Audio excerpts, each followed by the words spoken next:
చూసుకున్నట్లయితే మంగళవారంకి సంబంధించిన వెదర్ రిపోర్ట్తో మీ ముందుకైతే రావడం జరిగింది. సో మంగళవారం నాడు ఏపీ తెలంగాణ వాతావరణ సమాచారం ఏ విధంగా ఉండబోతుందో మనం అయితే ఇప్పుడు చూడబోతున్నాం అనమాట. సో ఏపీ తెలంగాణకు సంబంధించి మంగళవారం నాడు సో వాతావరణ సమాచారం చూసుకున్నట్లయితే ఆకాశం మేఘావృతమై ఉండబోతుంది.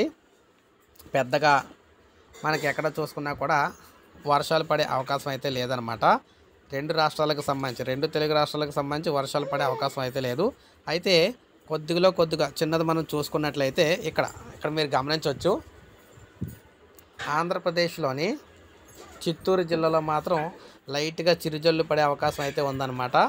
మిగిలిన అన్ని ప్రాంతాల్లో కూడా ఓ మోస్తారుగా ఎండలు అయితే కాసే అవకాశాలు అయితే కనిపిస్తున్నాయి. అయితే ఈ ఎండలు అనేవి అక్కడక్కడ ఆకాశం మేఘావృతమై ఉండేవడం వల్ల అంత పెద్దగా ఎండలు అయితే అనిపించవు అనమాట. ఇక తెలంగాణ విషయానికి వచ్చినట్లయితే తెలంగాణలోని మనకి ఉత్తర తెలంగాణలో పూర్తి భిన్నంగా కనబడుతుంది. ఉత్తర తెలంగాణలో ఎండలు కాసే అవకాశాలు అయితే పుష్కలంగా కనబడుతున్నాయి.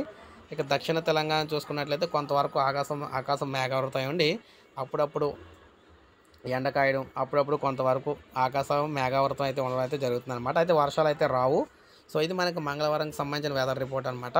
ఒక లైక్ చేయండి. ప్రతిరోజు వెదర్ రిపోర్ట్ అందిస్తూ ఉంటాను. సబ్స్క్రైబ్ చేసుకోవద్దు, మన ఛానల్ సబ్స్క్రైబ్ చేసుకొని